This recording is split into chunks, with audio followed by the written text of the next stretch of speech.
Question 1. Analysis of a captive population of a species known for its complex social hierarchies and pair bonding behaviors. A breeder seeks advice on optimizing breeding success. The breeder suggests implementing a system where all mature males are housed separately and introduced to females only for short, supervised periods to maximize individual mating opportunities. What is the most ethically and behaviorally sound approach for an applied animal behaviorist to recommend? Option A.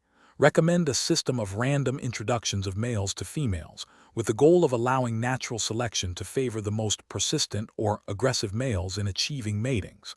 Option B. Suggest the immediate implementation of artificial insemination techniques to bypass potential social conflicts and ensure genetic diversity without the need for complex behavioral management. Option C. Advise the breeder to proceed with the proposed separation and timed introductions, as this method is commonly used in other species to increase mating frequency and therefore reproductive output. Option D. Recommend a detailed observational study of the existing social dynamics within the group, focusing on natural pair formation, male-male competition, and female receptivity, to inform a breeding strategy that respects the species' natural mating system and prioritizes individual welfare. The correct answer is D. Recommend a detailed observational study of the existing social dynamics within the group, focusing on natural pair formation, male-male competition, and female receptivity, to inform a breeding strategy that respects the species' natural mating system and prioritizes individual welfare. Explanation. This scenario presents a professional challenge because it requires the applied animal behaviorist to navigate complex ethical considerations and potential conflicts of interest while applying their knowledge of mating systems and reproductive strategies. The challenge lies in balancing the welfare of individual animals with the broader goals of a breeding program, ensuring that interventions are scientifically sound, ethically justifiable, and compliant with any relevant professional guidelines or regulations governing animal welfare and breeding practices. The applied animal behaviorist must exercise careful judgment to avoid anthropomorphism and to base recommendations on objective behavioral data and established principles of animal behavior. The correct approach represents best professional practice because it prioritizes a thorough, data-driven assessment of the specific species' natural mating system and reproductive strategies. This involves detailed observation of social dynamics, individual reproductive behaviors, and environmental influences. Recommendations for intervention, if any, are then derived from this empirical understanding, aiming to support natural processes or mitigate welfare concerns in a manner consistent with the species ethogram.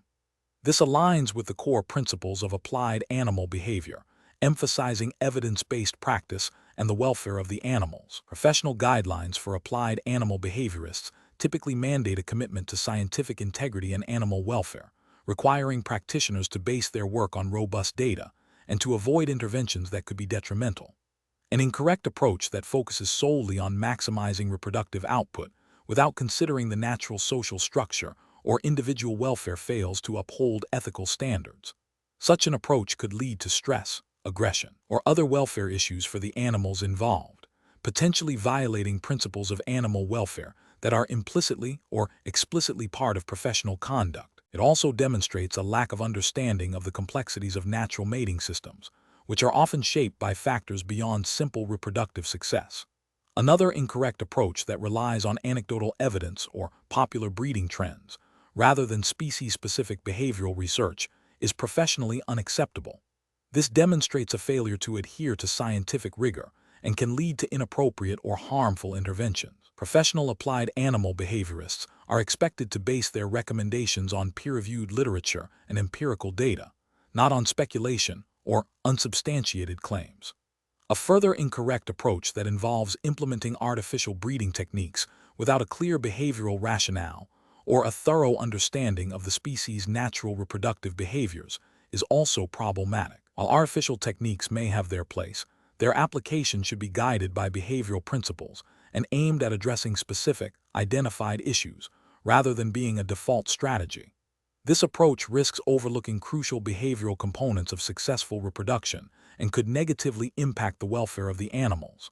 The professional decision-making process for similar situations should involve a systematic approach. 1. Define the problem or objective clearly. 2.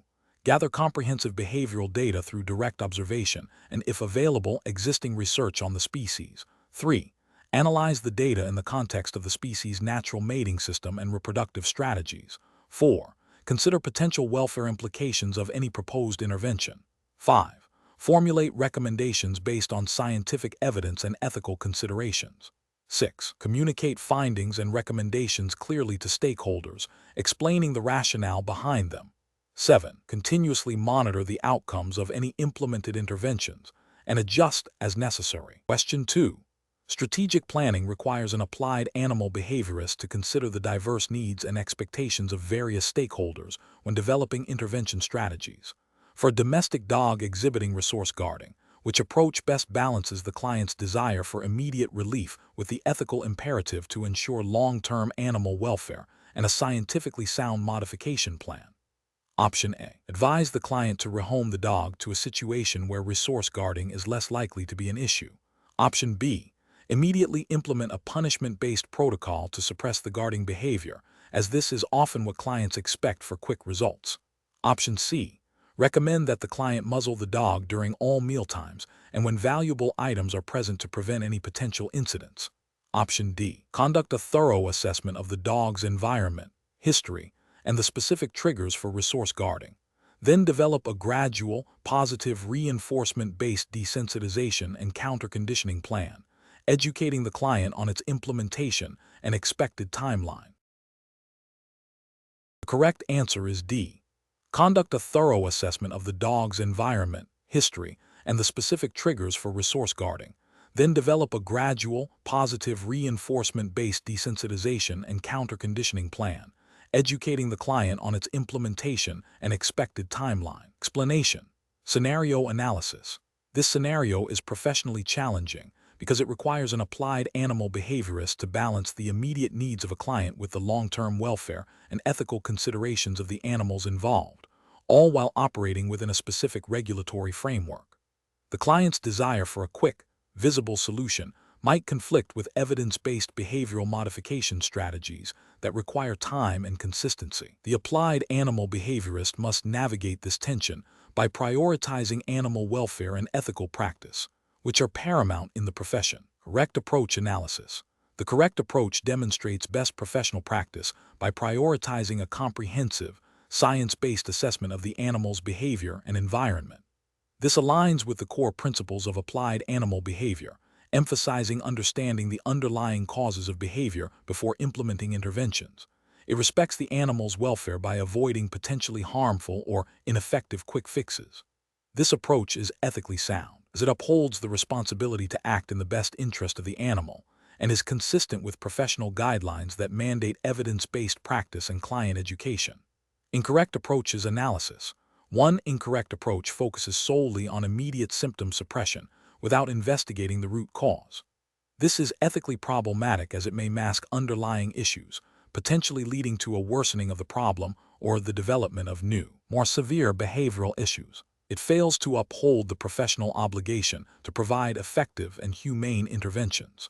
Another incorrect approach prioritizes the client's immediate convenience over the animal's welfare and the scientific integrity of the behavioral modification plan. This can lead to the implementation of methods that are not scientifically validated, are potentially aversive, or are not tailored to the individual animal's needs, thereby violating ethical standards and potentially contravening professional guidelines.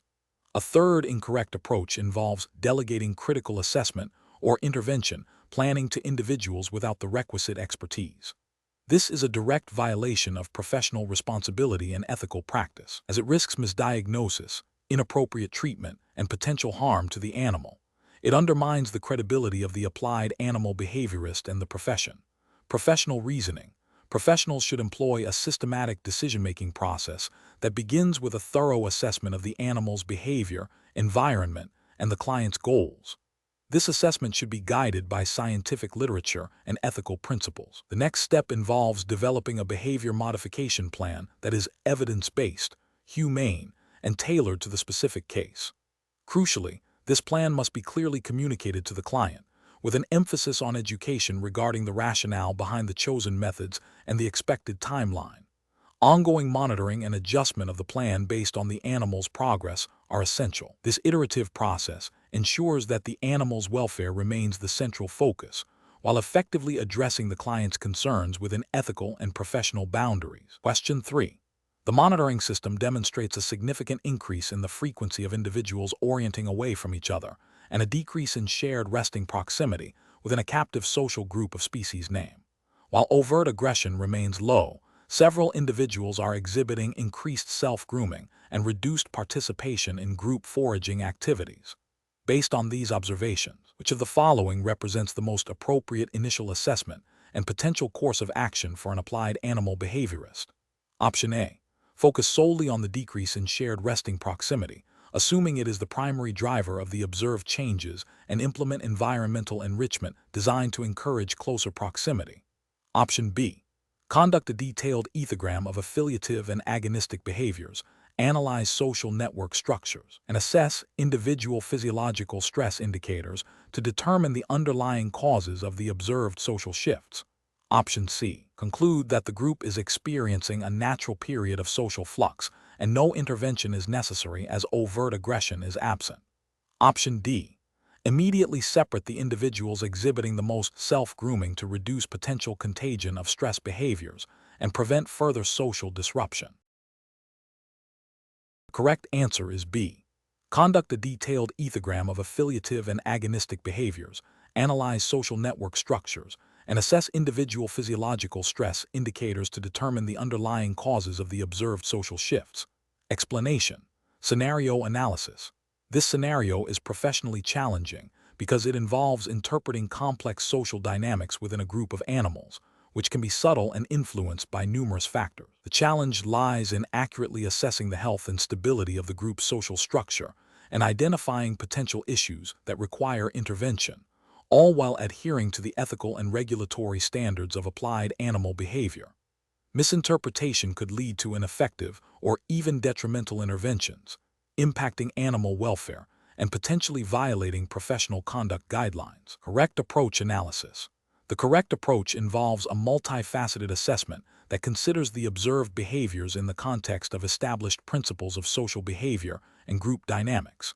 This includes evaluating the frequency and nature of affiliative and agonistic interactions, the presence of stable hierarchies, and the overall activity levels and well-being of individuals. This approach aligns with the ethical imperative to promote animal welfare and the professional responsibility to base interventions on sound scientific understanding and evidence-based practices, as expected by the Applied Animal Behaviorist AAB certification standards.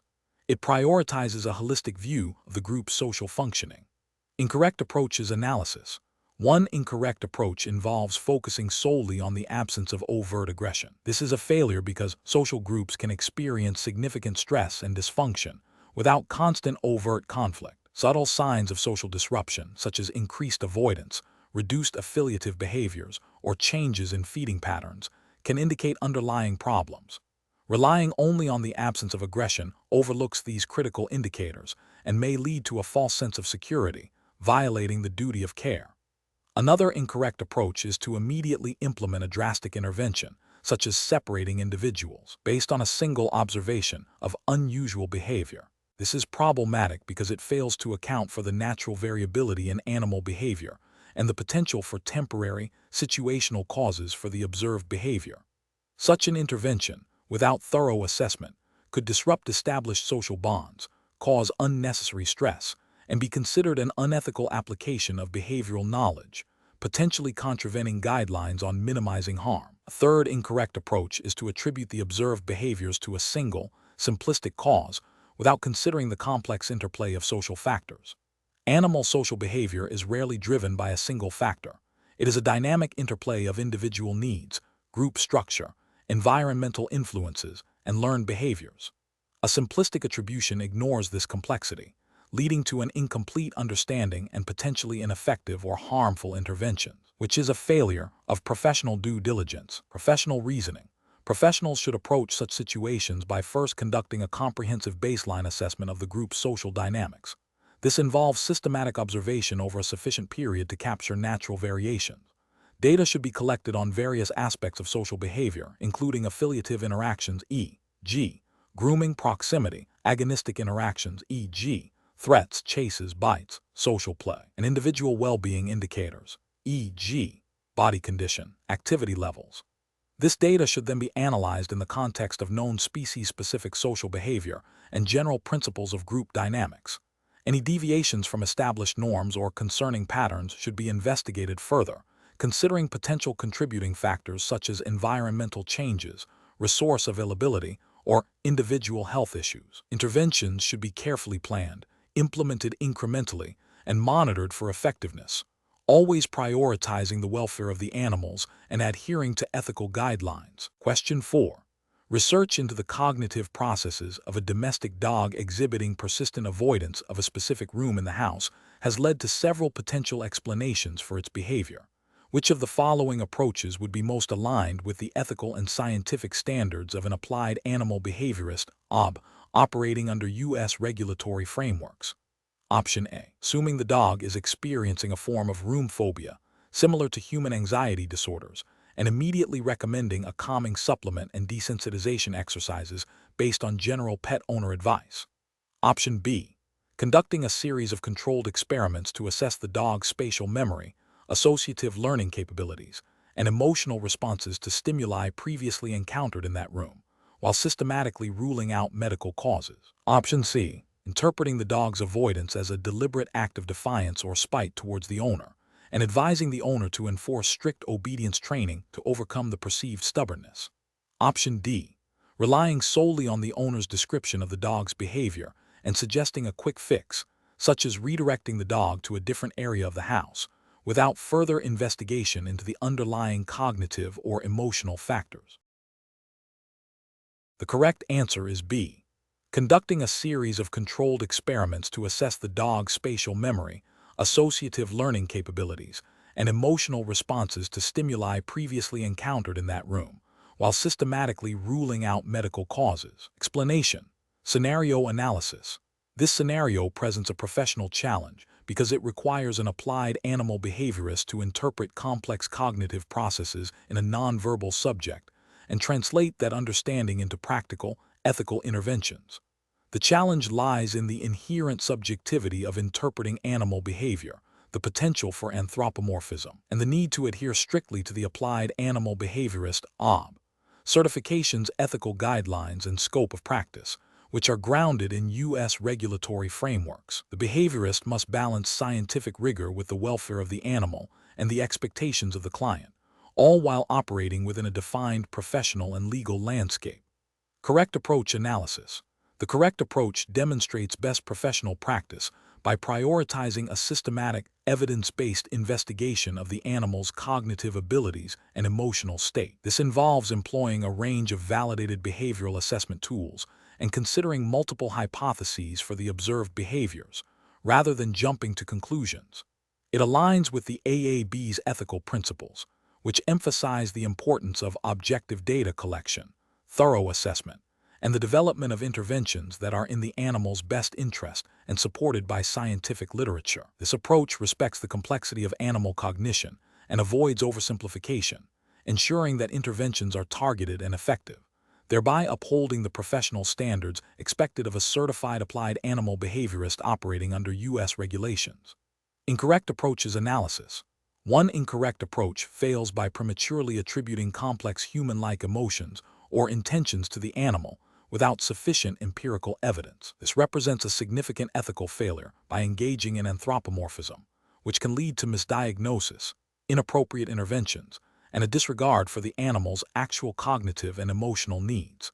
It violates the AAB's ethical mandate to base assessments on observable behavior and scientific understanding, rather than subjective interpretation, and could be seen as a failure to uphold the professional duty of care under U.S. animal welfare laws. Another incorrect approach is to rely solely on anecdotal evidence or the client's subjective descriptions of the animal's behavior without independent, objective assessment. This is professionally unacceptable as it bypasses the core responsibility of an applied animal behaviorist to conduct rigorous, scientific evaluations.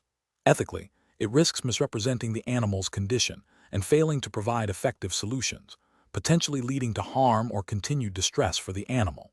This approach neglects the scientific integrity required by the AAB certification and the professional standards governing animal behavior professionals in the U.S. A third incorrect approach involves implementing a single, unvalidated intervention based on a superficial understanding of the observed behavior, without exploring underlying cognitive factors or considering alternative explanations. This is ethically problematic as it prioritizes a quick fix over a comprehensive understanding of the animal's cognitive processes and welfare. It fails to meet the professional obligation to develop evidence-based, individualized behavior modification plans, potentially exacerbating the problem or causing unintended negative consequences for the animal. This approach demonstrates a lack of scientific rigor and a failure to adhere to the AAB's commitment to evidence-based practice. Professional reasoning. Professionals should approach such situations by first establishing a clear understanding of the client's concerns and the observable behaviors. This is followed by a systematic process of hypothesis generation regarding the underlying cognitive processes and potential contributing factors. The next step involves designing and implementing objective assessment protocols to gather empirical data. Based on this data, the behaviorist should then formulate a differential diagnosis and develop a tailored, evidence-based intervention plan, continuously monitoring progress and adjusting as needed. This iterative, data-driven approach ensures ethical practice, scientific integrity, and optimal animal welfare, aligning with the AAB certification requirements and U.S. regulatory expectations. Question 5. The assessment process reveals that a captive-bred parrot, housed in a large aviary with conspecifics and ample enrichment, is exhibiting persistent feather plucking. The behaviorist's initial review of the species' natural history indicates that preening and occasional feather maintenance are normal, but extensive plucking leading to bald patches is not typical. The behaviorist must determine the most appropriate initial course of action. Option A. Recommend the introduction of a novel, highly palatable food item to distract the parrot from the plucking behavior. Option B. Recommend immediate environmental enrichment adjustments and a veterinary examination to rule out underlying medical causes, while also considering potential social or psychological stressors within the aviary. Option C. Suggests that the feather plucking is a natural, albeit exaggerated, form of self-grooming and that no intervention is necessary as long as the bird is otherwise healthy. Option D. Advise the owner to immediately isolate the parrot to prevent further self-harm and to observe its behavior in solitude. The correct answer is B. Recommend immediate environmental enrichment adjustments and a veterinary examination to rule out underlying medical causes, while also considering potential social or psychological stressors within the aviary. Explanation. This scenario presents a professional challenge because it requires the applied animal behaviorist to integrate principles of behavioral ecology with practical intervention strategies, while adhering to the ethical and regulatory standards of the applied animal behaviorist AAB certification. The challenge lies in distinguishing between a natural, ecologically sound behavior and one that poses a welfare concern or is a symptom of an underlying problem requiring intervention.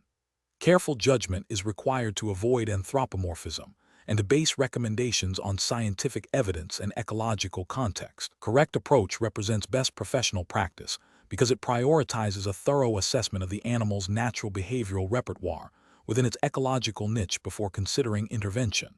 This aligns with the AAB Code of Ethics, which emphasizes evidence-based practice and the welfare of the animal.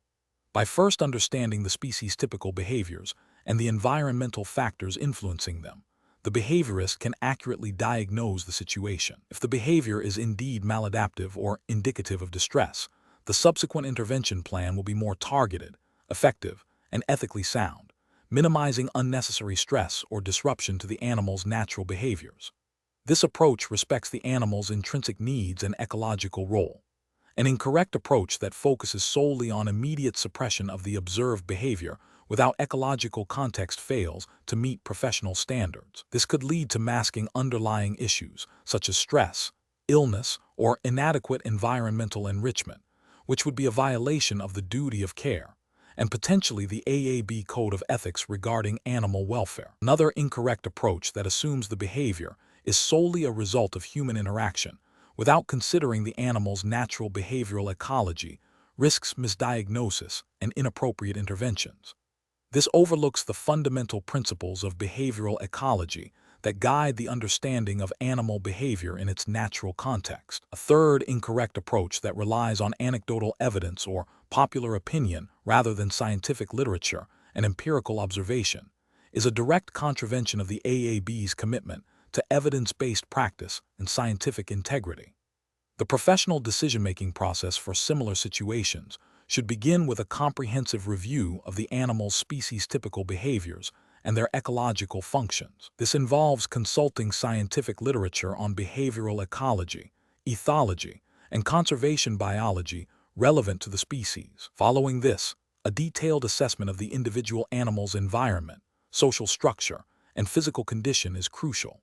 Only after establishing a baseline understanding of natural behavior and potential ecological influences can the behaviorist accurately evaluate whether the observed behavior is problematic and warrants intervention.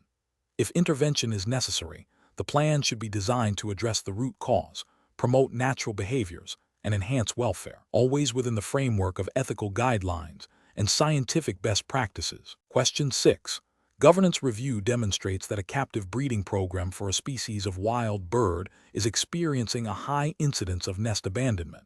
An applied animal behaviorist is tasked with assessing the situation. Which of the following approaches best aligns with the principles of natural selection and applied animal behaviorist practice in this context? Option A. Prioritize observing and documenting the most common behaviors exhibited by the birds in captivity, and if nest abandonment is frequent, assume it is a learned maladaptive behavior that needs to be eradicated through management changes. Option B. Investigate whether the observed nest abandonment is a behavior that would have conferred a survival or reproductive advantage to the species in its natural environment, and assess if the captive conditions are inadvertently suppressing or altering the expression of adaptive nesting behaviors. Option C. Conclude that natural selection is irrelevant in a controlled captive environment, and therefore the nest abandonment is solely a consequence of artificial husbandry practices that require adjustment without reference to the species' natural behavioral repertoire. Option D. Focus on identifying nest abandonment as a problematic behavior that negatively impacts breeding success and implement immediate training protocols to discourage the behavior, regardless of its evolutionary origins. The correct answer is B. Investigate whether the observed nest abandonment is a behavior that would have conferred a survival or reproductive advantage to the species in its natural environment, and assess if the captive conditions are inadvertently suppressing or altering the expression of adaptive nesting behaviors. Explanation. Scenario analysis. This scenario is professionally challenging because it requires an applied animal behaviorist to interpret and apply complex evolutionary principles to a practical animal welfare situation, specifically in the context of captive breeding programs. The challenge lies in distinguishing between behaviors that are adaptive in a natural environment and those that may be maladaptive or irrelevant in a controlled setting, and then making informed decisions about intervention that align with both scientific understanding and ethical considerations for animal well-being. The applied behaviorist must navigate the potential for anthropomorphism while remaining grounded in evolutionary theory. Correct approach analysis. The correct approach represents best professional practice because it directly addresses the core concept of natural selection as it applies to behavior by focusing on identifying behaviors that confer a survival or reproductive advantage in the natural environment and assessing their presence or absence in the captive population. The behaviorist is using an evidence-based evolutionary framework. This aligns with the scientific rigor expected of an applied animal behaviorist. The approach prioritizes understanding the adaptive significance of behaviors, which is crucial for making informed decisions about whether a behavior is problematic in captivity or simply a reflection of natural selection pressures that are absent or altered in the captive environment. This aligns with the ethical imperative to promote the welfare of animals by understanding their natural behavioral repertoire and needs. Incorrect approaches analysis. One incorrect approach fails by overemphasizing behaviors that are simply common or easily observable in captivity without considering their adaptive significance in the wild. This can lead to interventions for behaviors that are not inherently detrimental and may even be natural expressions, thus potentially causing unnecessary stress or altering the animal's well-being without a clear scientific or welfare justification. It bypasses the critical link to natural selection. Another incorrect approach errs by focusing solely on human-centric interpretations of behavior, labeling behaviors as problematic based on human preferences or convenience rather than their evolutionary context or impact on the animal's welfare. This approach risks anthropomorphism and ignores the fundamental principles of natural selection that underpin animal behavior. A further incorrect approach is to dismiss the relevance of natural selection entirely in captive settings, arguing that the environment is too artificial. While the selective pressures are different, understanding the ancestral behaviors shaped by natural selection provides a crucial baseline for assessing the animal's needs and potential welfare issues in captivity. Ignoring this evolutionary history leads to a superficial understanding of behavior. Professional reasoning. Professionals should approach such situations by first establishing a clear understanding of the species' natural behavior and the selective pressures that shaped it. This involves thorough literature review and, where possible, observation in naturalistic settings. Next, they must critically evaluate observed behaviors in captivity against this baseline, considering whether the behavior is a direct consequence of evolutionary history or a response to novel captive conditions. Decisions regarding intervention should be based on a clear assessment of welfare impact, informed by the evolutionary context, and always prioritizing the animal's well-being. This systematic, evidence-based approach ensures that interventions are scientifically sound and ethically justified. Question 7. Which approach would be most ethically and professionally sound when addressing a client's dog exhibiting severe territorial aggression towards visitors, where the client is requesting immediate cessation of the behavior? Option A. Advise the client to immediately confine the dog to a separate room whenever visitors are present and to use aversive training techniques to suppress the barking and lunging, as this will quickly deter the behavior. Option B. Recommend that the client rehome the dog to a quieter environment without frequent visitors, as territorial aggression is often too difficult to modify effectively in a home setting. Option C. Implement a comprehensive behavior modification plan that includes gradual desensitization to visitors, counter-conditioning to create positive associations, management strategies to prevent exposure to triggers, and thorough client education on the underlying causes and management of territoriality, while prioritizing the animal's welfare and safety. Option D. Suggest that the client simply ignore the dog's aggressive displays towards visitors, as this will eventually lead the dog to realize that the behavior is not effective. The correct answer is C. Implement a comprehensive behavior modification plan that includes gradual desensitization to visitors, counter-conditioning to create positive associations, management strategies to prevent exposure to triggers, and thorough client education on the underlying causes and management of territoriality, while prioritizing the animal's welfare and safety. Explanation. This scenario presents a professional challenge due to the inherent conflict between a client's desire for immediate behavioral modification and the ethical imperative to prioritize the animal's welfare and avoid exacerbating aggression.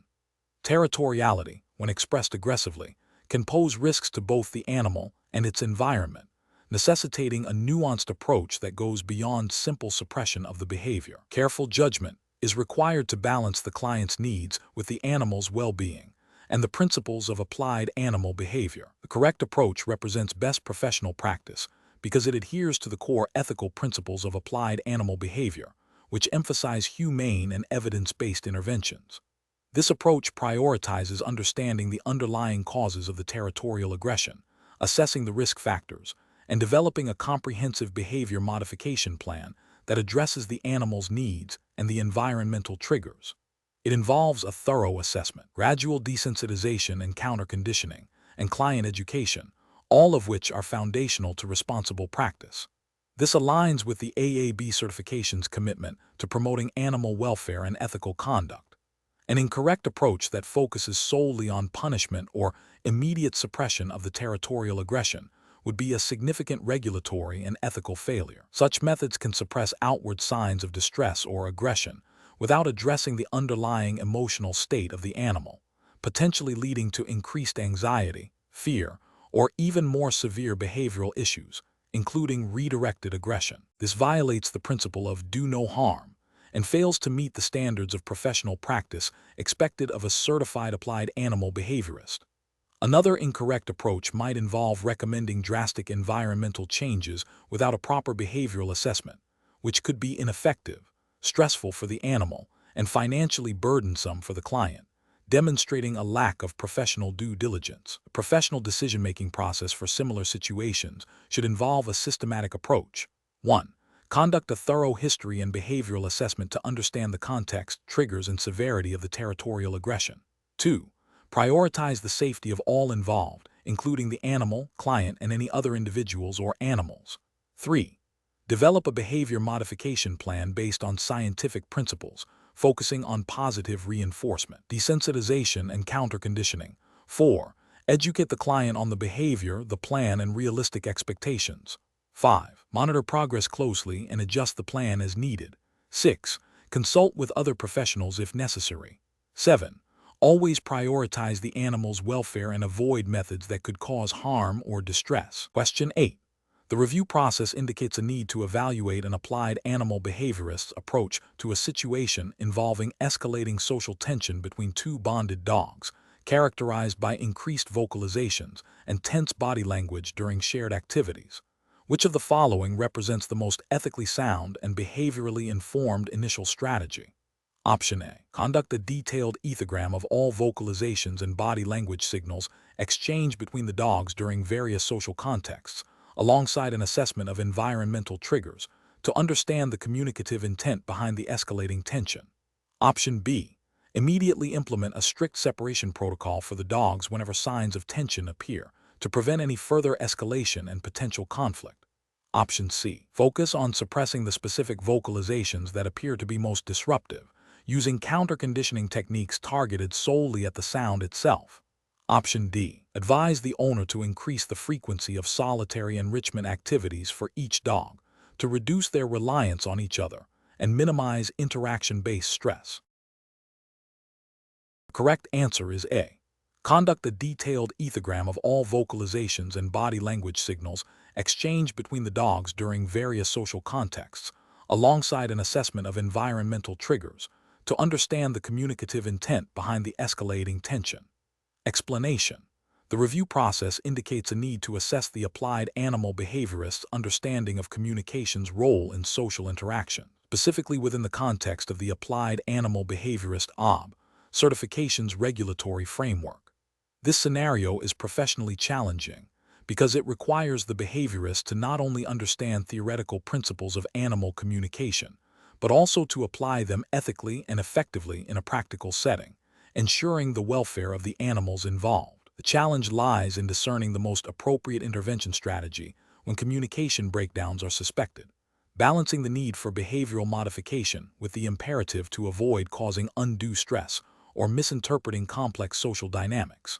The correct approach represents best professional practice because it prioritizes a thorough, multifaceted assessment of the communication signals before implementing any intervention. This aligns with the AAB's ethical guidelines, which emphasize evidence-based practice and a commitment to animal welfare. By observing the nuances of vocalizations, body language, and contextual cues, the behaviorist can accurately diagnose the root cause of the social conflict. This systematic approach minimizes the risk of misdiagnosis and ensures that interventions are targeted, humane, and effective, thereby upholding the professional standards expected of an applied animal behaviorist. An incorrect approach that focuses solely on suppressing a specific vocalization without understanding its communicative function is ethically flawed. This would be a failure to adhere to the principle of do no harm, as the vocalization may be a critical signal of distress, fear, or a boundary being communicated. Ignoring or suppressing such signals can lead to increased anxiety, escalation of the underlying issue, or the development of more severe behavioral problems. Furthermore, it demonstrates a lack of comprehensive understanding of animal behavior and communication, which is a core competency for AAB certification. Another incorrect approach that involves immediately separating the animals without a detailed assessment of their communication patterns is also professionally unacceptable. While separation might seem like a quick fix, it fails to address the underlying social dynamics and communication deficits that led to the conflict. This approach neglects the opportunity to teach the animals more appropriate social interaction skills and may lead to long-term social isolation or an inability to resolve future conflicts, impacting their overall welfare and social development. It represents a superficial intervention rather than a behaviorally informed solution. The professional decision-making process for similar situations should involve a hierarchical approach. First, conduct a comprehensive observation and data collection phase, focusing on all forms of communication within the social group. Second, analyze this data to identify the specific communicative signals and their context, hypothesizing the function of these signals in the observed social interactions. Third, develop intervention strategies that are based on this analysis, prioritizing methods that enhance positive communication and understanding between individuals. Finally, implement these strategies systematically, monitor their effectiveness, and adjust as necessary, always with the animal's welfare as the paramount consideration. Question 9. The analysis reveals that a group of wild capuchin monkeys has been observed using modified sticks to extract insects from tree bark. While some instances appear to be simple probing, other instances show the monkeys selecting specific types of twigs, stripping them of leaves, and then using them with a deliberate, repetitive motion.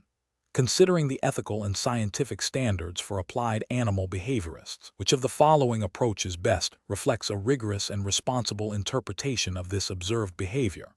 Option A. Dismiss the behavior as a mere instinctual response to food availability, assuming no significant cognitive processing beyond basic foraging drives, and therefore not requiring further detailed behavioral analysis. Option B. Immediately conclude that the monkeys possess advanced cognitive abilities for tool manufacture and strategic planning, and publish findings emphasizing their human-like intelligence. Option C. Focus solely on the success rate of insect extraction, attributing any variations in technique to random chance or individual differences, without investigating the underlying behavioral processes or cognitive mechanisms. Option D. Document the observed behaviors meticulously, including variations in tool selection and modification, and analyze these patterns in conjunction with environmental factors and known capuchin behavioral repertoires, considering multiple potential explanations for the observed actions. The correct answer is B.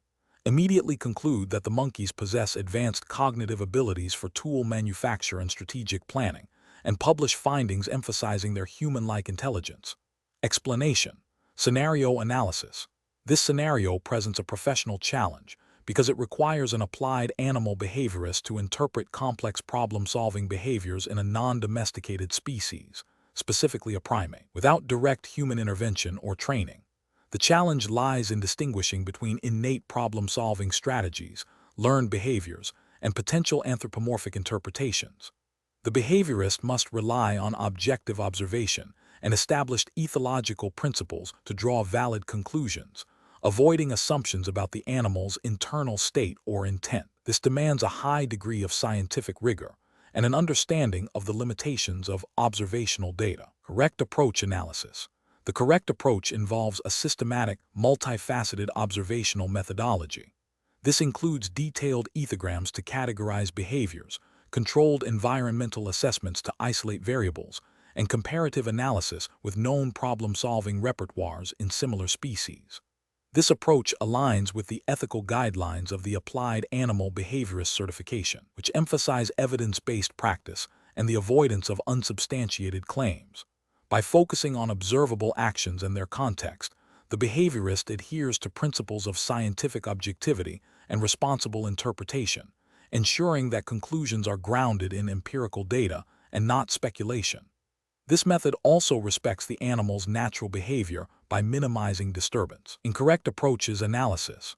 One incorrect approach involves immediately attributing complex cognitive processes, such as foresight or abstract reasoning, based on a single instance of tool use. This fails to adhere to the principle of parsimony, Occam's razor, in scientific interpretation, which suggests favoring the simplest explanation that fits the data.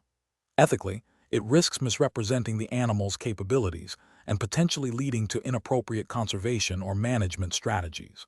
It also violates the AAB's commitment to evidence-based conclusions, as such an interpretation lacks sufficient empirical support. Another incorrect approach is to dismiss the observed behavior as purely accidental or instinctual, without thorough investigation. While instinct plays a role in animal behavior, complex problem-solving often involves a combination of innate predispositions and learned modifications.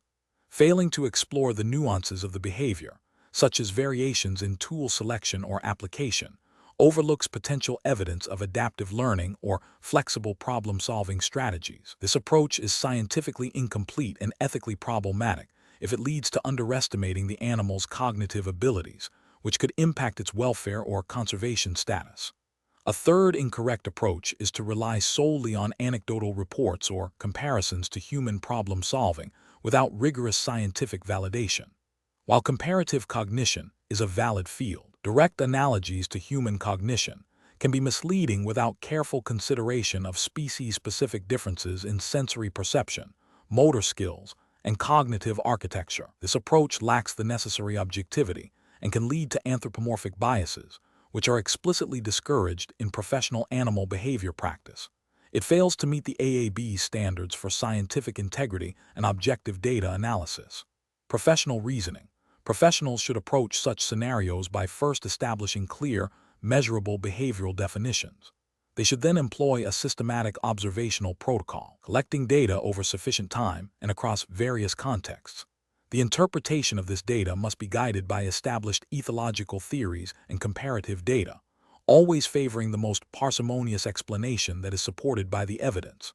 When considering tool use or problem solving, professionals must differentiate between simple stimulus-response actions, learned associations, and more complex cognitive processes. They should also be mindful of the potential for observer bias and employ strategies to mitigate it, such as using multiple observers or blinded assessments where feasible.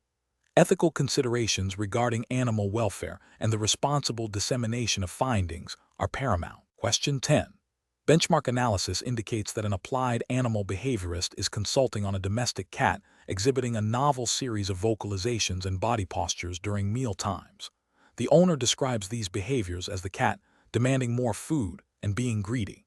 The behaviorist observes the vocalizations and postures, noting they are distinct from typical meows and purrs, and occur exclusively when food is present or being prepared. What is the most ethically and professionally sound approach to assessing and addressing this cat's communication?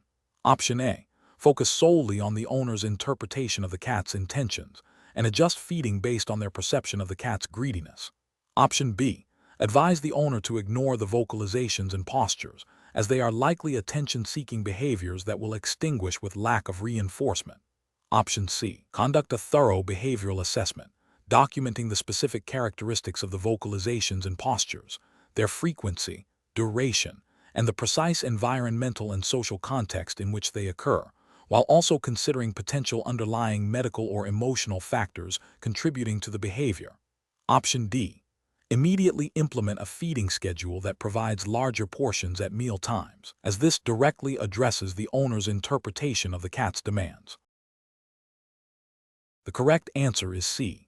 Conduct a thorough behavioral assessment, documenting the specific characteristics of the vocalizations and postures, their frequency, duration, and the precise environmental and social context in which they occur, while also considering potential underlying medical or emotional factors contributing to the behavior. Explanation. Scenario analysis. This scenario presents a professional challenge due to the inherent ambiguity in interpreting animal communication signals, especially when dealing with a novel or complex behavioral repertoire. The applied animal behaviorist must balance the need for effective intervention with the ethical imperative to avoid misinterpreting signals, which could lead to inappropriate or even harmful management strategies. The professional's responsibility extends beyond simply observing behavior. It requires a nuanced understanding of context, individual variation, and the potential for anthropomorphism. Correct approach analysis. The correct approach, which involves a systematic, multimodal assessment of the animal's communication signals within its specific environmental and social context, represents best professional practice. This aligns with the ethical guidelines of applied animal behaviorists, who are expected to base their assessments and recommendations on empirical evidence and a thorough understanding of animal behavior principles. Specifically, this approach adheres to the AAB's commitment to evidence-based practice and the avoidance of anthropomorphic bias, ensuring that interventions are tailored to the animal's actual needs and motivations, rather than projected human interpretations. This methodical process minimizes the risk of misdiagnosis and promotes animal welfare. Incorrect approaches analysis. One incorrect approach involves immediately implementing a training protocol based on a single, prominent vocalization without further investigation. This fails to meet the professional standard of comprehensive assessment. Ethically, it risks misinterpreting the vocalization, which could be a distress signal, a territorial call, or a social invitation, leading to an inappropriate training response that could exacerbate the underlying issue or cause distress. This approach bypasses the crucial step of understanding the function and context of the communication. Another incorrect approach is to rely solely on anecdotal reports from the owner about the animal's intentions behind the behavior. While owner input is valuable, it is often filtered through a human lens and can be subject to bias. Ethically, this approach neglects the professional's duty to conduct an independent, objective assessment. It can lead to interventions based on flawed assumptions, potentially mismanaging the animal's welfare and failing to address the root cause of the behavior. A third incorrect approach is to dismiss the observed communication signals as insignificant because they do not fit a preconceived notion of normal behavior for the species. This demonstrates a lack of open-mindedness and a failure to acknowledge the diversity of individual and contextual communication. Ethically, this approach can lead to the neglect of an animal's welfare needs if the dismissed signals are indeed indicative of stress, pain, or a need for environmental modification. It violates the principle of thorough investigation and the commitment to understanding the animal's perspective. Professional reasoning. Professionals should approach such situations by first establishing a baseline of the animal's typical behavior and communication patterns. This is followed by systematic observation of the specific communication signals in question, meticulously documenting the context, environmental, social, temporal, in which they occur. Concurrent assessment of physiological indicators, if feasible and appropriate, and consideration of the animal's history and welfare status are crucial.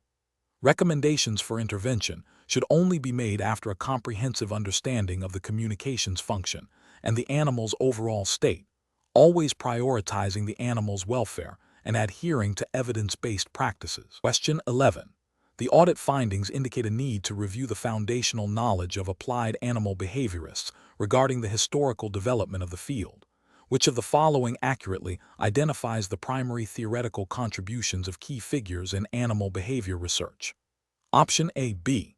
F. Skinner is best known for his research on instinctual drift and fixed action patterns, while Conrad Lawrence is credited with the development of reinforcement schedules. Option B. Conrad Lawrence is renowned for his work on imprinting and the study of innate behaviors in ethology, and B. F. Skinner is a central figure in the development of operant conditioning. Option C. Ivan Pavlov is primarily associated with the principles of operant conditioning, while B. F. Skinner is credited with the study of classical conditioning and the conditioned reflex. Option D. Ivan Pavlov's seminal work focused on the concept of fixed action patterns, and Conrad Lawrence is primarily recognized for his studies on the law of effect. The correct answer is C. Ivan Pavlov is primarily associated with the principles of operant conditioning, while B. F. Skinner is credited with the study of classical conditioning and the conditioned reflex. Explanation. The audit findings indicate a potential lapse in the rigor of a professional's understanding of foundational animal behavior research, specifically concerning the historical contributions of key figures. This scenario is professionally challenging because it requires the applied animal behaviorist to not only possess current knowledge, but also to demonstrate a comprehensive grasp of the theoretical underpinnings and historical evolution of their field.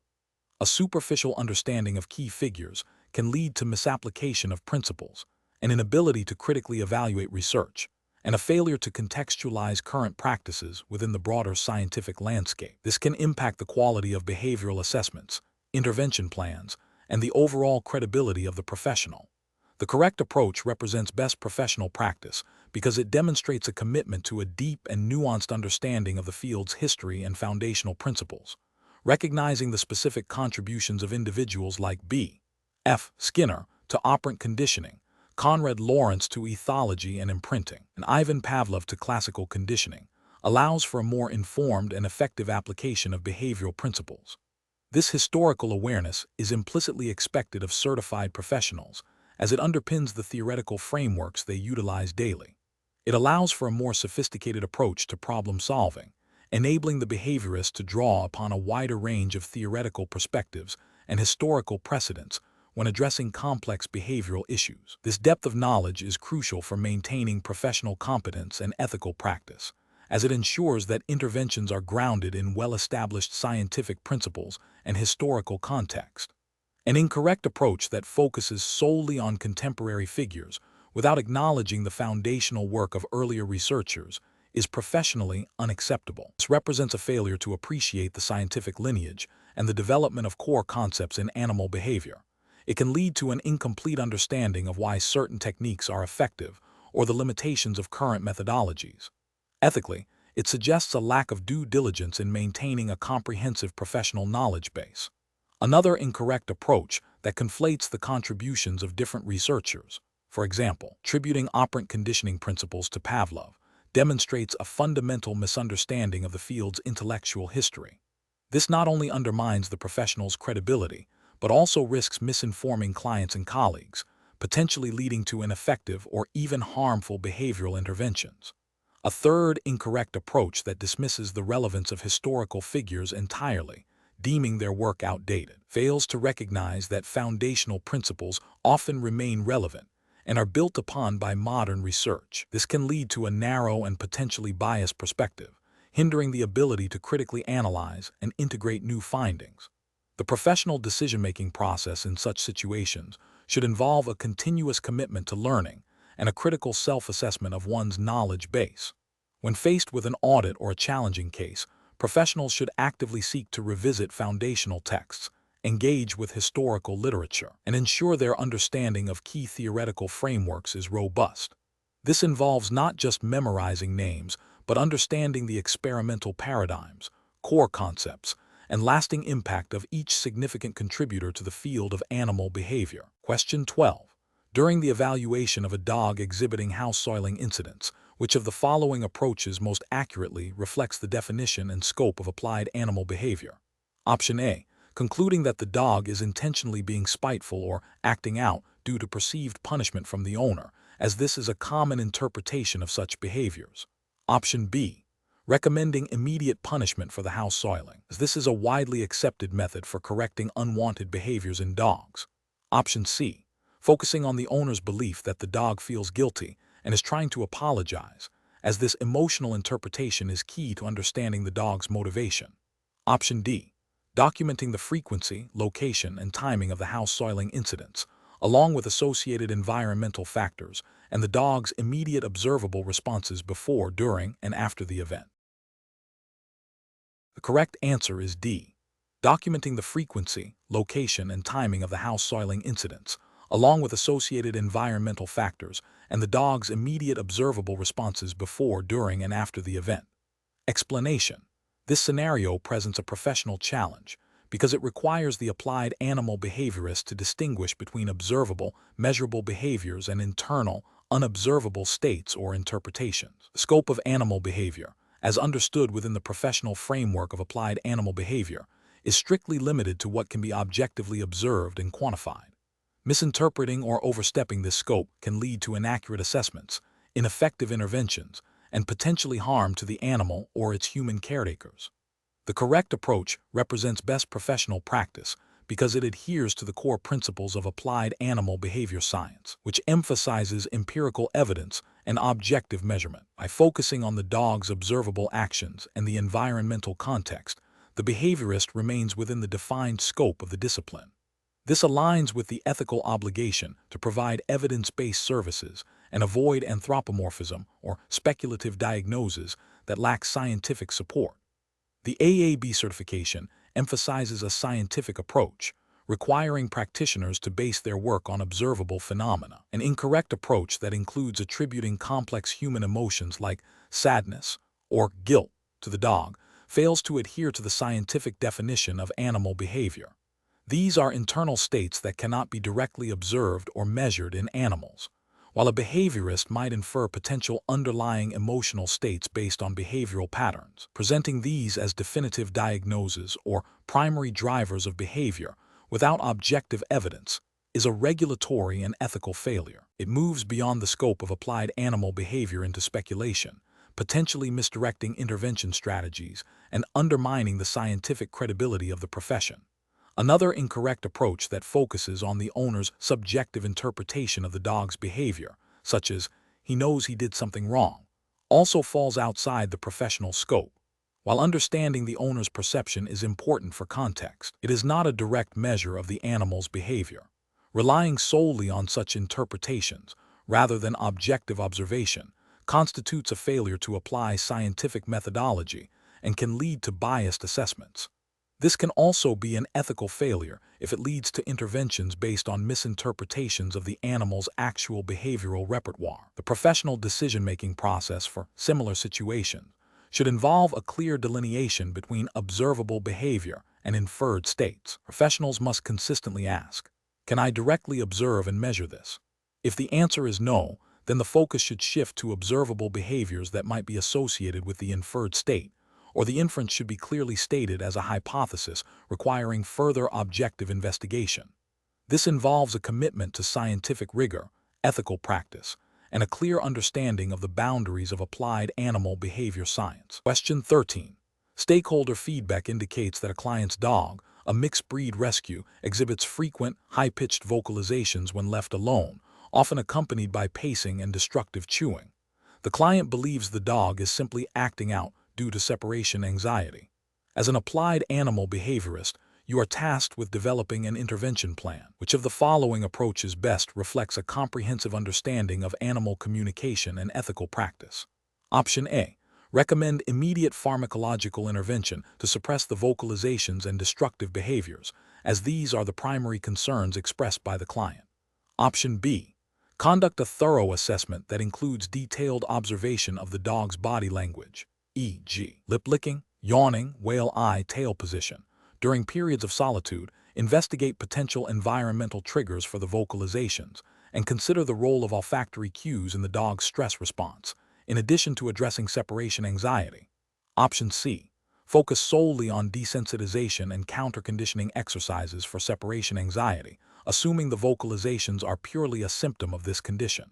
Option D. Advise the client to ignore the vocalizations and destructive behaviors, believing that reinforcement of these behaviors is the cause and that extinction will resolve the issue. The correct answer is C. Focus solely on desensitization and counter-conditioning exercises for separation anxiety, assuming the vocalizations are purely a symptom of this condition. Explanation. This scenario presents a professional challenge due to the need to interpret and apply complex animal communication signals within a specific regulatory and ethical framework. The Applied Animal Behaviorist (AAB) certification exam requires a deep understanding of how different communication modalities, vocalizations, body language, chemical signals, are used by animals, and how this knowledge informs ethical and effective intervention strategies. The challenge lies in distinguishing between innate communicative behaviors and those that may be learned or influenced by environmental factors, and then determining the most appropriate and least intrusive course of action based on the animal's welfare and the stakeholders' goals, all while adhering to the AAB's Code of Ethics and any relevant jurisdictional guidelines for animal welfare and professional conduct. The correct approach represents best professional practice because it prioritizes a comprehensive, multimodal assessment of the animal's communication. This involves integrating observations of vocalizations, body language, and consideration of potential chemical signals to form a holistic understanding of the animal's emotional state, intentions, and needs. This approach aligns with the AAB's ethical commitment to evidence-based practice and the principle of do no harm. By considering all communication channels, the behaviorist can avoid misinterpretations that might arise from focusing on a single modality, leading to more accurate diagnoses and effective, welfare-focused intervention plans. This aligns with the AAB's emphasis on understanding the animal as a whole organism within its environment. An incorrect approach that focuses solely on vocalizations would be professionally unacceptable because it ignores the rich tapestry of information conveyed through body language and chemical signals. Vocalizations can be ambiguous or context-dependent, and relying on them alone can lead to misinterpretations of fear, aggression, or distress. This failure to conduct a thorough assessment violates the ethical obligation to gather sufficient data for informed decision-making and could result in inappropriate or even harmful interventions. Similarly, an approach that dismisses the importance of chemical signals, such as pheromones or scent marking, overlooks a fundamental aspect of animal communication, particularly in social species, and can lead to a superficial understanding of social dynamics and stress. An approach that prioritizes immediate behavioral modification without a deep understanding of the underlying communicative intent behind the behavior would also be ethically flawed, as it risks suppressing important signals without addressing the animal's underlying welfare concerns, potentially leading to the development of more severe behavioral issues. The professional decision-making process for similar situations should involve a systematic, multi-step approach. First, clearly define the presenting problem and stakeholder goals. Second, conduct a thorough observation of the animal in its natural or relevant environment, systematically documenting behaviors across all communication modalities: vocalizations, type, frequency, context, body language, posture, facial expressions, tail carriage, ear position, piloerection, and any observable evidence of chemical signaling, e.g., scent marking, urine deposition. Third, integrate these observations with knowledge of the species-specific communication repertoire and the individual animal's history and context. Fourth, formulate hypotheses about the function and meaning of the observed communication. Fifth, develop intervention strategies that are based on this comprehensive understanding, prioritizing the animal's welfare and employing the least intrusive methods necessary to achieve desired outcomes. Finally, continuously monitor the animal's response and adjust the plan as needed, always remaining within the ethical guidelines and scope of practice defined by the AAB. Question 14. Operational review demonstrates that a previously well-adjusted adult dog has recently developed significant fear-based behaviors, including avoidance of novel stimuli and increased reactivity towards unfamiliar people. Considering the principles of behavioral development across the lifespan, which of the following assessment and intervention strategies would be most appropriate for an applied animal behaviorist to employ? Option A. Immediately implement a strict routine and introduce aversive training methods to re-establish dominance and control over the dog's fear responses. Option B. Conduct a comprehensive behavioral history review, including early life experiences and socialization, alongside a thorough physical and neurological examination to rule out medical contributions, followed by a behavior modification plan prioritizing positive reinforcement and desensitization techniques. Option C. Conclude that the behavior is a natural consequence of aging and recommend palliative care without further diagnostic investigation. Option D. Focus solely on the current environmental triggers and implement immediate management strategies to prevent exposure to feared stimuli without investigating underlying causes. The correct answer is B. Conduct a comprehensive behavioral history review, including early life experiences and socialization, alongside a thorough physical and neurological examination to rule out medical contributions, followed by a behavior modification plan prioritizing positive reinforcement and desensitization techniques. Explanation. Scenario analysis. This scenario presents a professional challenge because it requires an applied animal behaviorist to navigate the complexities of behavioral development across a dog's lifespan, specifically addressing a sudden onset of fear-based behaviors in an adult dog. The challenge lies in accurately assessing the contributing factors, which could range from environmental changes, underlying medical conditions, or previously unrecognized developmental influences, and then formulating an intervention plan that is both effective and ethically sound, adhering strictly to the AAB certification standards. The need for a comprehensive, lifespan-aware approach is paramount, as interventions suitable for a puppy may be inappropriate or ineffective for an adult dog. Correct approach analysis. The correct approach emphasizes a thorough, multifaceted assessment that considers the dog's entire developmental history, including early socialization, learning experiences, and any potential stressors or medical issues that may have arisen throughout its life. This aligns with best professional practice by prioritizing the animal's welfare and employing evidence-based methodologies. Specifically, It reflects the AAB's commitment to a holistic understanding of behavior, recognizing that adult behaviors are not isolated incidents, but are shaped by a continuous developmental trajectory. This approach ensures that interventions are targeted, humane, and maximize the likelihood of positive outcomes while minimizing potential harm, adhering to the ethical principles of applied animal behavior. Incorrect approaches analysis. One incorrect approach would be to solely focus on immediate environmental triggers without investigating the dog's developmental history. This fails to acknowledge the foundational role of early experiences and learning in shaping adult behavior, potentially leading to superficial or ineffective interventions. Ethically, this could be considered a failure to provide competent service, as it neglects crucial diagnostic information. Another incorrect approach would be to immediately implement aversive training techniques. This is ethically problematic as it can exacerbate fear and anxiety, potentially causing psychological harm and violating the AAB's commitment to humane and science-based practices. It also disregards the developmental context, as aversive methods can have different and often more detrimental impacts on adult dogs compared to puppies. A third incorrect approach would be to attribute the behavior solely to aging without a thorough differential diagnosis. While age can influence behavior, it is crucial to rule out other contributing factors, including medical conditions, before making such a determination. This approach risks misdiagnosis and delayed or inappropriate treatment, which is a failure in professional due diligence and ethical responsibility. Professional reasoning. Professionals should approach such cases by first gathering a comprehensive history, including detailed information about the dog's life from puppyhood to the present. This should be followed by a thorough behavioral and physical examination to identify potential medical contributors. Based on this holistic assessment, a behavior modification plan should be developed, prioritizing positive reinforcement and humane techniques, and tailored to the individual dog's developmental stage and specific needs. Regular reevaluation and adjustment of the plan are essential to ensure ongoing welfare and efficacy. Question 15.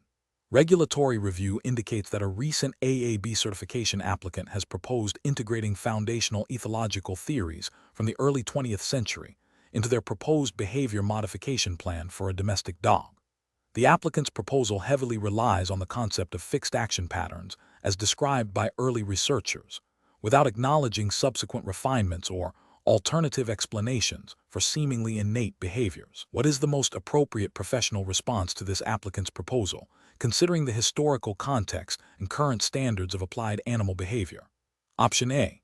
Reject the applicant's proposal outright, stating that all early 20th century ethological theories are outdated and irrelevant to modern applied animal behavior. Option B.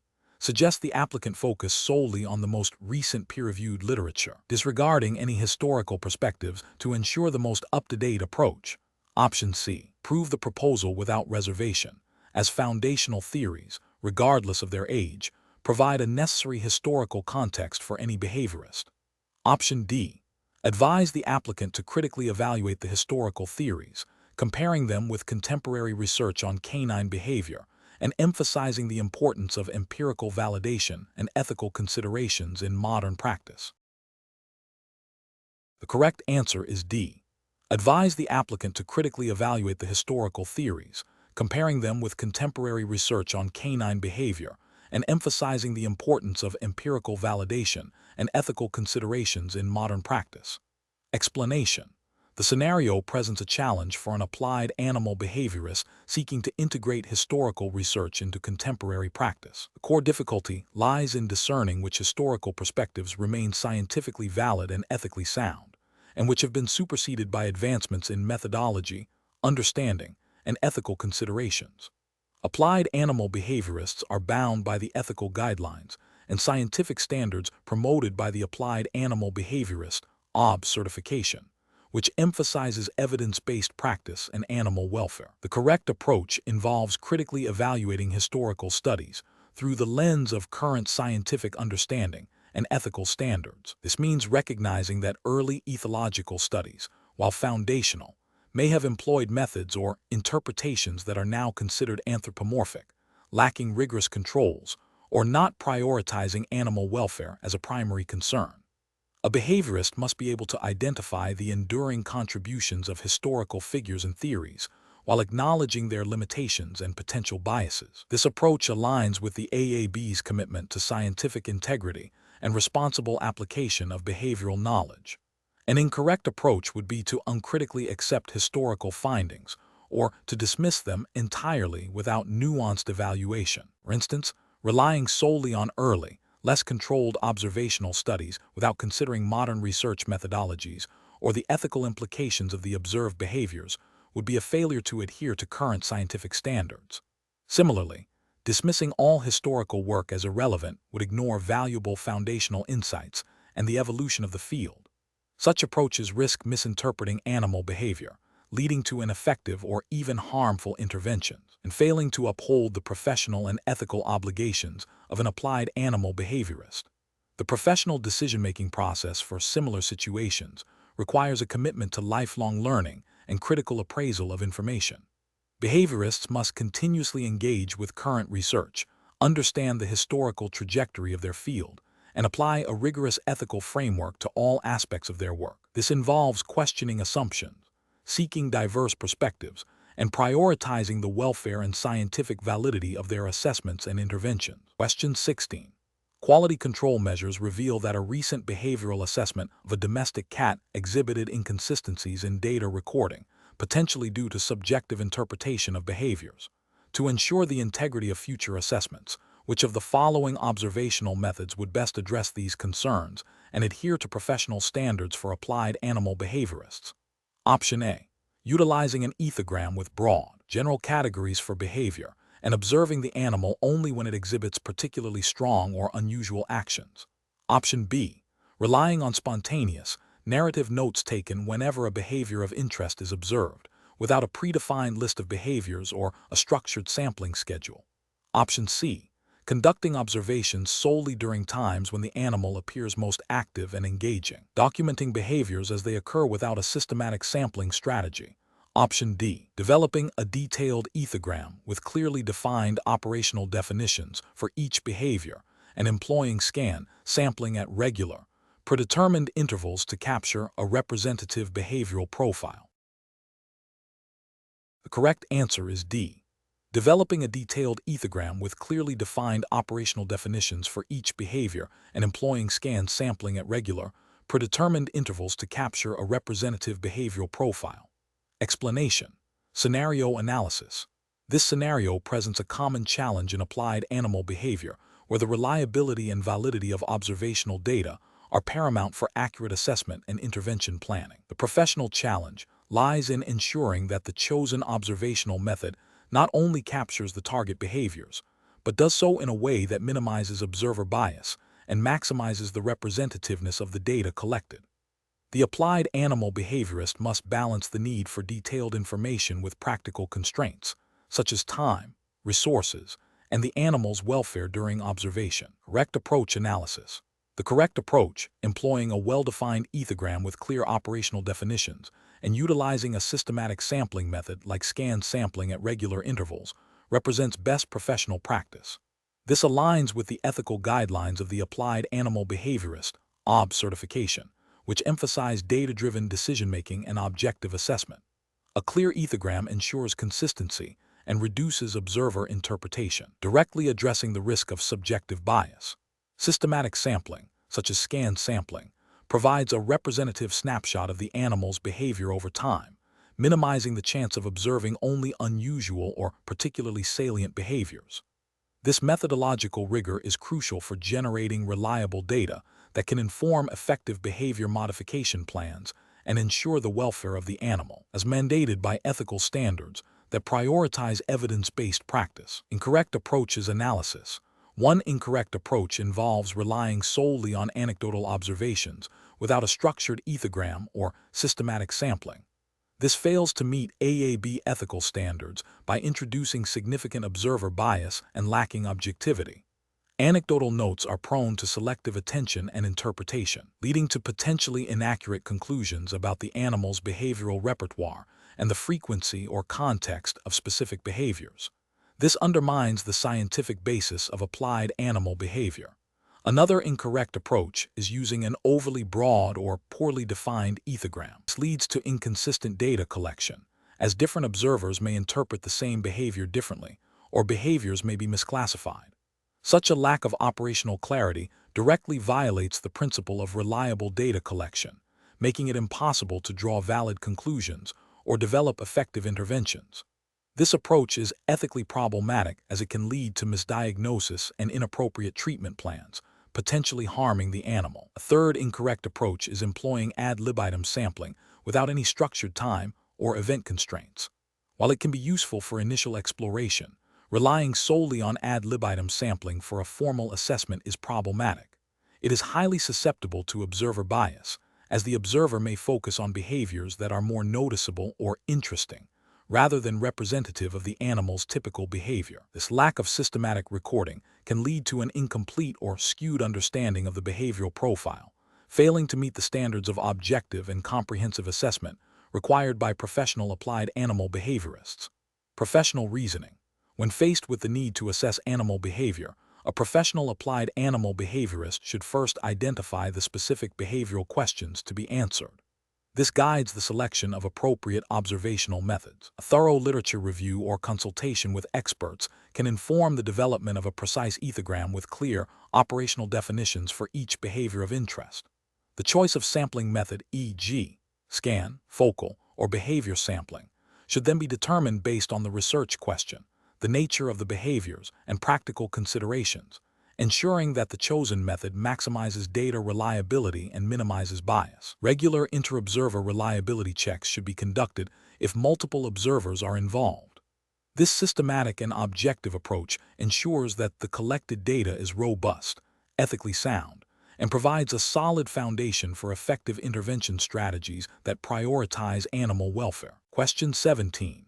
Market research demonstrates a growing interest among private landowners in enhancing the foraging success of native bird species on their properties, often with the goal of increasing local populations for aesthetic enjoyment. A client has approached you, an applied animal behaviorist, requesting advice on how to best achieve this, specifically asking for recommendations on supplementary feeding strategies that are easy to implement and likely to yield rapid, visible results. Considering the principles of applied animal behavior and ethical practice, which of the following approaches would be most appropriate to recommend to the client? Option A. Conduct a detailed assessment of the target bird species' natural diet, preferred foraging substrates, and seasonal food availability in the client's specific environment. Based on this assessment, recommend the introduction of native, food-bearing plants and the creation of habitat features that mimic natural foraging opportunities, while advising against artificial feeders that could disrupt natural foraging behaviors or lead to dependency. Option B.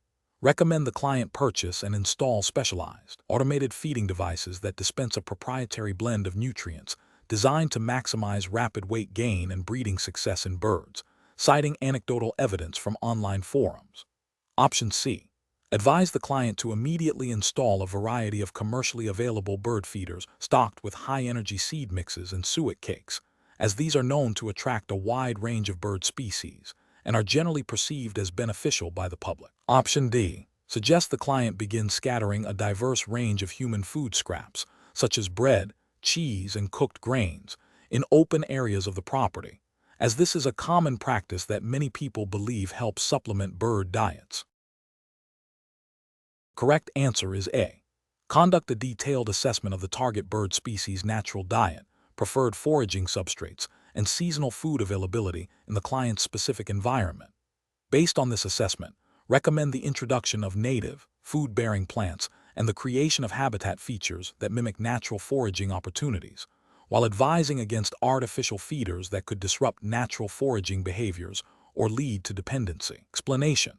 This scenario presents a professional challenge because it requires an applied animal behaviorist to balance the immediate needs of a client with the long-term welfare and ecological integrity of the animal population. The client's desire for a specific outcome, increased foraging success for a particular species, must be evaluated against established scientific principles of foraging behavior and the potential unintended consequences of intervention. The core of the challenge lies in distinguishing between a superficial fix and a sustainable, ethically sound behavioral modification strategy.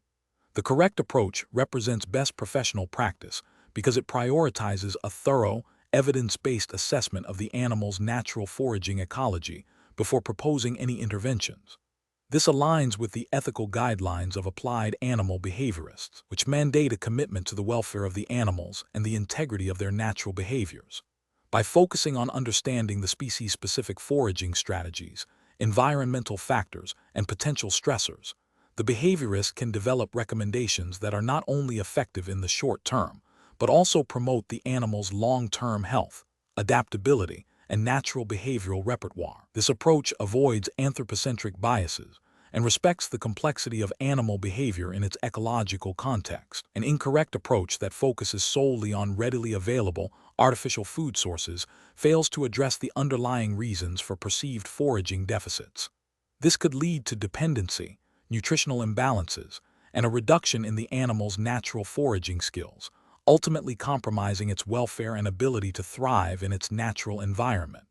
Ethically, this approach neglects the responsibility to promote natural behaviors and may inadvertently create a welfare issue by fostering dependence. Another incorrect approach that involves introducing novel, high-value food items without understanding their impact on the species' natural diet and social dynamics is also problematic. This could disrupt existing foraging hierarchies, lead to competition, or introduce inappropriate dietary components, potentially causing health problems or behavioral disturbances. This disregards the principle of minimizing harm and the need for a comprehensive understanding of the animal's ecological niche. A third incorrect approach that relies on anecdotal evidence or popular trends in animal care, rather than scientific literature and expert consensus, represents a failure to adhere to professional standards. Applied animal behaviorists are expected to base their recommendations on robust scientific evidence and established best practices. Relying on unsubstantiated claims can lead to ineffective or even harmful interventions, undermining the credibility of the profession and potentially jeopardizing animal welfare. The professional decision-making process for similar situations should involve a systematic approach. 1. Define the problem clearly from the animal's perspective, not just the client's. 2. Conduct a thorough literature review on the species' foraging behavior, ecology, and any known challenges. 3. Observe the animals in their environment to gather direct data on their current foraging strategies and success rates. 4. Identify potential contributing factors to any observed foraging issues, considering environmental, social, and individual animal factors. 5. Develop a range of potential interventions, prioritizing those that support natural behaviors and minimize negative impacts. 6. Evaluate the potential benefits and risks of each intervention based on scientific evidence and ethical considerations. 7. Collaborate with the client to explain the rationale behind the recommended approach and set realistic expectations. 8. Implement the chosen intervention and monitor its effectiveness, making adjustments as necessary. Question 18. Implementation of a behavioral intervention for a wild bird species exhibiting unusual foraging patterns in a protected urban park requires an applied animal behaviorist to consider which of the following as the most critical factor in developing an effective and ethically sound strategy. Option A. The immediate distress or perceived suffering of the individual bird exhibiting the unusual foraging pattern. Option B. Potential for the unusual foraging pattern to become a nuisance to park visitors, impacting human enjoyment of the space. Option C. The ease with which artificial food sources can be provided to supplement the bird's diet and prevent starvation. Option D. The evolutionary pressures that have shaped the species' natural foraging behaviors and how the current urban environment might be influencing these, potentially leading to the observed deviation. The correct answer is D. The evolutionary pressures that have shaped the species' natural foraging behaviors and how the current urban environment might be influencing these, potentially leading to the observed deviation. Explanation. This scenario presents a professional challenge because it requires an applied animal behaviorist to balance the immediate welfare needs of an individual animal with the broader ecological implications of its behavior and the potential for unintended consequences of intervention. The core of the challenge lies in applying concepts of behavioral ecology to a practical situation, necessitating a deep understanding of how an animal's behaviors are shaped by its environment and evolutionary pressures, and how altering these behaviors might impact the individual, its social group, and the wider ecosystem. Careful judgment is required to avoid anthropocentric biases and to ensure interventions are evidence-based and ethically sound, adhering to the principles of applied animal behavior. The correct approach represents best professional practice because it prioritizes a thorough, evidence-based assessment grounded in behavioral ecology principles. This involves understanding the function of the behavior within the animal's natural context, considering its evolutionary significance, and evaluating potential impacts on the individual's fitness and the population's dynamics. This aligns with the ethical guidelines of applied animal behaviorists, which emphasize minimizing harm, promoting welfare, and acting in accordance with scientific understanding. By considering the ecological context and potential cascading effects, this approach demonstrates a commitment to responsible and sustainable intervention strategies, reflecting a mature understanding of the interconnectedness of animal behavior and its environment. An incorrect approach that focuses solely on immediate symptom suppression, without understanding the underlying ecological drivers of the behavior, fails to meet professional standards. This approach risks treating the symptom rather than the cause, potentially leading to the re-emergence of the behavior or the development of new, possibly more problematic, behaviors. Ethically, this can be considered a failure to provide adequate care, as it does not address the root of the issue and may lead to prolonged or ineffective interventions. It also neglects the broader ecological implications, potentially disrupting natural processes or creating dependency. Another incorrect approach that involves introducing artificial stimuli or rewards to alter behavior without considering their long-term effects or potential for creating unnatural dependencies is also professionally unacceptable. This can lead to maladaptive behaviors, reduce the animal's ability to cope with natural challenges, and interfere with natural social structures or foraging strategies. From a regulatory and ethical standpoint, this constitutes a failure to uphold the principle of minimizing harm and promoting natural functioning, as it can inadvertently create welfare issues by making the animal less resilient or dependent on human intervention. A professional decision-making process for similar situations should involve a systematic, multifaceted approach. First, clearly define the observed behavior and its context. Second, conduct a thorough literature review and consult with experts to understand the species-specific behavioral ecology relevant to the observed behavior. Third, formulate hypotheses about the function and drivers of the behavior, considering both individual and ecological factors. Fourth, design and implement interventions that are minimally invasive, evidence-based, and ethically sound, with clear objectives and measurable outcomes. Fifth, continuously monitor the animal's response and the broader ecological context, being prepared to adapt the intervention strategy as needed. This iterative process ensures that interventions are not only effective in the short term, but also promote long-term welfare and ecological integrity. Question 19. The performance metrics show a lower than expected reproductive output in a captive population of a species known for its complex multi-male mating system in the wild. Observations indicate that a few dominant males are monopolizing mating opportunities, while other males exhibit subordinate behaviors and rarely attempt to mate. This pattern, while natural in some contexts, is leading to reduced genetic diversity within the captive group. As an applied animal behaviorist, what is the most ethically and professionally sound approach to address this situation? Option A. Immediately implement artificial insemination techniques using sperm from all eligible males to ensure maximum genetic diversity, regardless of their natural mating success or social status. Option B. Focus solely on increasing the overall number of offspring by providing supplemental nutrition and reducing any perceived stressors, assuming that increased offspring will naturally lead to greater genetic diversity over time. Option C. Introduce new, unrelated males into the enclosure to disrupt the existing dominance hierarchy and force more frequent mating attempts from a wider range of individuals. Option D. Conduct a detailed behavioral study to understand the social dynamics and motivations behind the observed mating patterns, and if necessary, implement carefully designed environmental enrichment or social management strategies to encourage broader participation in mating, prioritizing animal welfare and species-specific needs.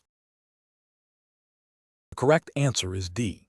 Conduct a detailed behavioral study to understand the social dynamics and motivations behind the observed mating patterns, and if necessary, implement carefully designed environmental enrichment or social management strategies to encourage broader participation in mating, prioritizing animal welfare and species-specific needs. Explanation: this scenario presents a professional challenge because it requires balancing the immediate welfare of individual animals with the long-term conservation goals of a species, all within the ethical and regulatory framework of applied animal behavior. The core dilemma lies in the conflict between a natural, albeit potentially suboptimal, mating system observed in a captive population, and the desire to intervene for perceived reproductive efficiency or genetic diversity. Applied animal behaviorists are bound by ethical codes that prioritize animal welfare and by regulations that may govern captive breeding programs. The correct approach represents best professional practice because it prioritizes data-driven decision-making and ethical considerations over potentially anthropocentric interventions. It acknowledges the complexity of natural mating systems and reproductive strategies, recognizing that what appears inefficient from a human perspective may serve a vital ecological or evolutionary purpose within the species. This approach aligns with the AAB's ethical guidelines, which emphasize minimizing harm, respecting animal autonomy where possible, and acting in the best interest of the animal and its species. It also adheres to the principle of using the least invasive methods necessary to achieve behavioral goals, which in this case involves understanding and potentially supporting natural processes rather than imposing artificial ones without sufficient justification. An incorrect approach that involves immediate, forceful intervention to alter the observed mating system without thorough investigation fails to uphold professional standards. Such an approach could lead to increased stress, injury, or social disruption for the animals involved, violating the principle of animal welfare. Ethically, it bypasses the crucial step of understanding the underlying behavioral ecology of the species and the specific reasons for the observed mating patterns. From a regulatory standpoint, interventions in captive breeding programs often require justification and adherence to established protocols, which would be circumvented by a hasty, unresearched intervention. Another incorrect approach that focuses solely on maximizing offspring numbers without considering the quality of reproduction or the long-term viability of the population ignores the nuanced understanding of reproductive strategies. Mating systems are not solely about quantity, but also about genetic diversity, social stability, and the development of appropriate social behaviors in offspring. Overemphasis on a single metric like birth rate can lead to unintended negative consequences, such as inbreeding depression or the production of offspring ill-equipped for social integration. A third incorrect approach that relies on anecdotal evidence or popular opinion rather than scientific data and expert consensus is professionally unsound. Applied animal behaviorists are expected to base their recommendations and interventions on robust scientific evidence and established behavioral principles. Relying on non-scientific sources can lead to ineffective or even harmful practices, undermining the credibility of the profession and potentially jeopardizing the welfare of the animals. The professional decision-making process for similar situations should involve a systematic multi-step approach. 1. Thoroughly observe and document the behavior, collecting objective data. 2. Research the species' natural history, social structure, and reproductive strategies in both wild and captive settings. 3. Consult relevant literature and experts in the field. 4. Formulate hypotheses about the observed behaviors and potential underlying causes. 5. Develop a plan for intervention that is least invasive, ethically sound, and scientifically justified, with clear objectives and measurable outcomes. 6. Continuously monitor the effectiveness of any intervention and be prepared to adjust the plan based on new data and observations. 7. Ensure all actions comply with relevant ethical guidelines and legal regulations. Question 20. The efficiency study reveals that a captive group of social primates exhibits increased stress behaviors and reduced cooperative foraging, suggesting a disruption in their typical social dynamics. Which approach best addresses these observed issues while adhering to the principles of applied animal behavior and ethical practice? Option A. Immediately introduce several new individuals from a different social group to diversify the genetic pool and potentially disrupt existing negative social patterns. Option B. Implement a standardized, high-intensity enrichment program across all enclosures, focusing on novel food presentation, without specific observation of how it impacts individual or group interactions. Option C. Focus solely on individual training sessions for each primate, aiming to improve their personal coping mechanisms and disregard the group's overall social structure. Option D. Conduct a detailed ethogram of observed social interactions, identify dominant and subordinate individuals, and map the communication pathways within the group to understand the current social hierarchy, and identify potential stressors before proposing targeted environmental or social modifications. The correct answer is D. Conduct a detailed ethogram of observed social interactions, identify dominant and subordinate individuals, and map the communication pathways within the group to understand the current social hierarchy, and identify potential stressors before proposing targeted environmental or social modifications. Explanation. Scenario analysis. This scenario is professionally challenging because it requires an applied animal behaviorist to interpret complex social dynamics within a captive group of animals and translate these observations into actionable, welfare-enhancing interventions. The challenge lies in distinguishing between normal social interactions and those indicative of distress or dysfunction, and in selecting interventions that are both effective and ethically sound, adhering strictly to the AAB certification's ethical guidelines and the principles of applied animal behavior. Correct approach analysis. The correct approach represents best professional practice because it prioritizes a thorough, data-driven assessment of the group's social structure and individual roles before implementing any changes. This aligns with the AAB's commitment to evidence-based practice and the ethical imperative to avoid unnecessary disruption or harm to the animals. By observing natural interactions, identifying key individuals, and understanding the hierarchy and communication patterns, the behaviorist can pinpoint the root causes of any observed inefficiencies or welfare concerns. This systematic approach ensures that interventions are targeted, appropriate, and likely to yield positive, sustainable outcomes, minimizing stress and maximizing welfare. Incorrect approaches analysis. One incorrect approach involves immediately introducing new individuals to alter the group's perceived imbalance. This fails to acknowledge the potential for existing social structures to be disrupted by the introduction of novel members, which could exacerbate existing issues or create new ones. Ethically, this approach is problematic as it risks causing significant stress and potential aggression to both resident and new animals without a clear understanding of the underlying dynamics. It bypasses the crucial step of assessment and intervention based on observation, which is a cornerstone of applied animal behavior.